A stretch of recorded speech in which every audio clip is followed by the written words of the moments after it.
तो मार्वल वाले भाई फैंटास्टिक फोर को लेके लिटरली 6th गियर पे जा चुके हैं, क्योंकि फैंटास्टिक फोर की स्टोरी का जो सबसे सिग्निफिकेंट एलिमेंट था वो अब इन्हें मिल चुका है, गैलेक्टस। लाइक ऑलरेडी हमारे 4 मेन लीड्स का तो अनाउंस कर ही चुके थे। स्टिल इनके पास एक बहुत ही बढ़िया मौका था फिल्म के सबसे बड़े रोल, नहीं सही में सबसे बड़े रोल को सैन डिएगो कॉमिक कॉन में अनाउंस करने का। बट टोबी बाबा ने कहा गुनिया के खेत में जाए कॉमिक कॉन, तो इन्होंने एक सीधे साथे फ्राइडे मॉर्निंग में प्लैनेट डिवोरर गैलेक्टस की कास्टिंग अनाउंसमेंट कर दी, जो कि अभी तक तो भाई पता चल ही चुका होगा हमारे रैल्फ इनसन होंगे। एंड आई नो इस रोल के लिए भाई बहुत से टॉप लेवल के एक्टर्स इन टॉक्स थे, like Antonio Banderas, Javier Bardem, Liam Neeson. बीच बीच में तो भाई मैं भी सोच रहा था कि 2-3 हजार किलोमीटर हाइट बढ़वा के थोड़ी भारी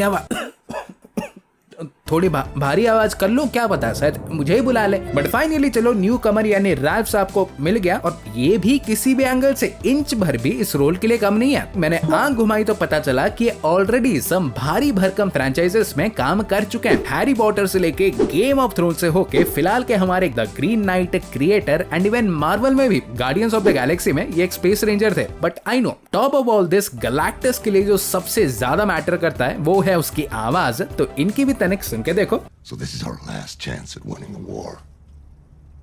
But if they get this Alpha O weapon online and destroy Nomad, they win.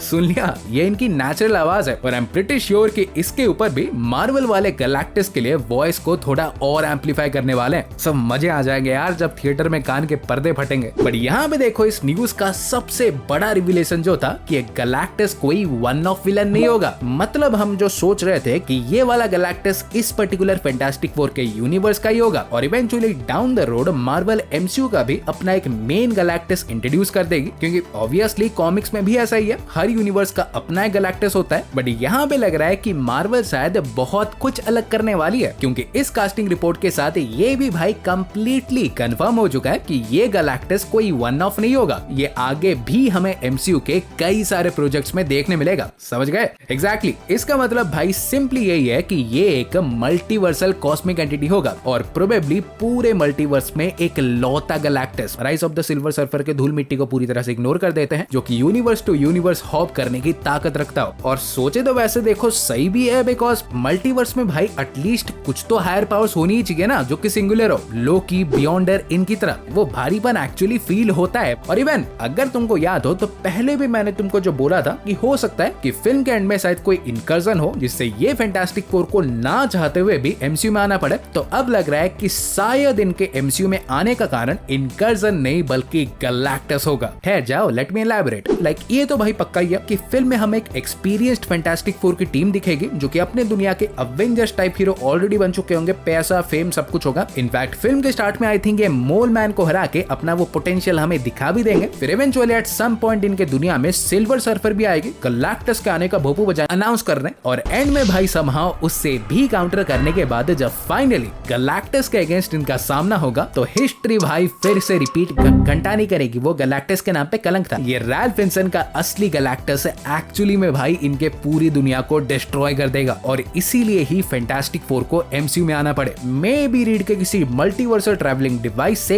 या तो सीधा फ्रैंकलिन रिचर्ड्स ही अपने पावर से इन्हें एमसीयू में टेलीपोर्ट कर दे। और ऑब्वियसली इस तरह एमसीयू में फैंटास्टिक फोर तो आ ही जाएंगे, बट इससे गैलेक्टस को भाई खासकर जो नेचुरल सेटअप मिलेगा ना कि एक्चुअली में कितना पावरफुल है और इसे रोका ना गया, तो ये कैसे भाई एंटायर प्लैनेट्स को आम की तरह चूस सकता है। पहले ही फिल्म में वो इन्फिनिटी वॉर लेवल का सेटअप मिल जाएगा इसे। लाइक इमेजिन ऐसे पूरा प्लैनेट खत्म हो रहा है और लोग जिन पे सबसे ज्यादा भरोसा करते थे यानी वो फैंटास्टिक फोर खुद चाह के भी इस एक्सट्रीम डिस्ट्रक्शन को रोक नहीं पा रही, और एंड में उन्हें खुद ही उस दुनिया को छोड़ना पड़े जिसे एक तरह से उन्होंने ही बनाया था, सिनेमा। बट इन सब के अलावा भी देखो 2 और कास्टिंग अपडेट्स हैं, एक कंफर्म्ड है, एक रूमर्ड है। लाइक पहले तो जॉन मैल्कोविच फिल्म में कास्ट हो चुके हैं, हालांकि रोल इनका अभी तक अनडिस्क्लोज्ड है, बट आई थिंक ये 3 कैरेक्टर्स को प्ले कर सकते हैं। फर्स्ट पिक इज हर्बी, या तो हमारे सू और जॉनी स्टॉर्म के पिताजी फ्रैंकलिन स्टॉर्म। सोच रहा था तो थोड़ा दूरी चला गया सोच के। गैलेक्टस का एक और हेरल्ड टेरैक्स, और एक लास्ट रूमर जो सुनने मिला है कि इवन इफ गैलेक्टस नहीं बट स्टिल देखो लैम नीसन किसी एक और सीक्रेट रोल के लिए एमसीयू में कास्ट हो चुके हैं, और इसको लेके literally I have no idea. So तुम्हारी क्या विचार, फेंक दो। सो अब क्या वीडियो पसंद आई हो तो प्लीज वीडियो को लाइक कर दो, और ऐसे ही हमारे रापचिकदार कंटेंट पाते रहने के लिए चैनल को सब्सक्राइब कर दो। करते हो क्यों नहीं भाई, ये कोई बात होती है। और मैं तुमसे मिलूंगा एक और टाइमलाइन में। सो गाइस तब तक बाय और टेक केयर।